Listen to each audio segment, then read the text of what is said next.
जी अभी मैं सुना रही हूँ आपको एकादशी व्रत कथा, तो सुनिए। एक राजा के राज्य में सभी लोग एकादशी का व्रत रखते थे। वहाँ की प्रजा, नौकर चाकरों से लेकर पशुओं तक को एकादशी के दिन अन्न नहीं दिया जाता था।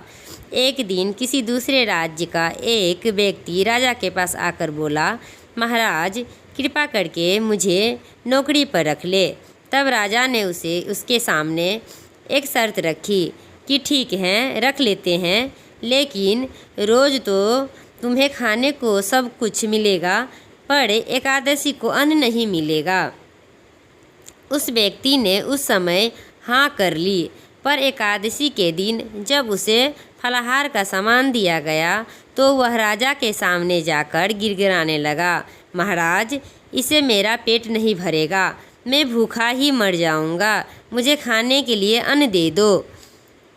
राजा ने उसे शर्त की बात याद दिलाई, फिर भी वह अपनी बात पर अड़ा रहा और अन्न छोड़ने को राजी नहीं हुआ। तब राजा ने उसे आटा, दाल, चावल आदि दिए। वह नित्य की तरह नदी पर पहुंचा और स्नान कर भोजन पकाने लगा। जब भोजन बन गया तो वह भगवान को बुलाने लगा, आओ भगवान, भोजन तैयार हैं। उसके बुलाने पर पीताम्बर धारण किए भगवान चतुर्भुज रूप में आ पहुँचे और प्रेम से उसके साथ भोजन करने लगे।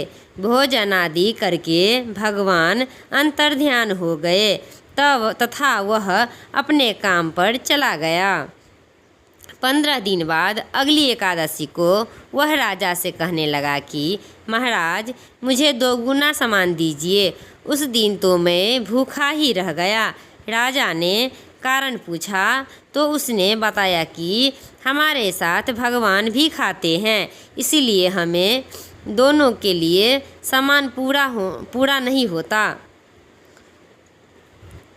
यह सुनकर राजा को बड़ा आश्चर्य हुआ। वह बोला, मैं नहीं मान सकता कि भगवान तुम्हारे साथ खाना खाते हैं। मैं तो इतना व्रत रखता हूँ, पूजा करता हूँ, पर भगवान ने मुझे कभी दर्शन नहीं दिए। राजा की बात सुनकर वह बोला, महाराज यदि विश्वास न हो तो साथ चलकर देख ले।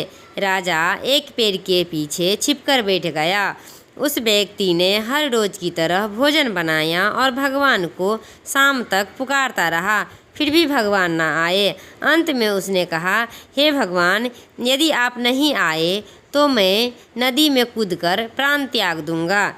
फिर भी भगवान नहीं आए। तब वह प्राण त्यागने के उद्देश्य से नदी की तरफ बढ़ा।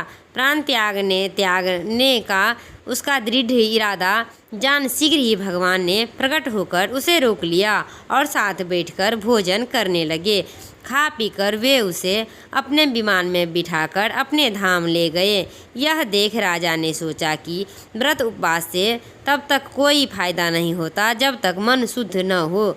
इससे राजा को ज्ञान मिला। वह भी मन से व्रत उपवास करने लगा और अंत में स्वर्ग को प्राप्त हुआ। जी एकादशी के व्रत कथा एकादशी के दिन जरूर सुने। जय श्री कृष्णा। राधे राधे।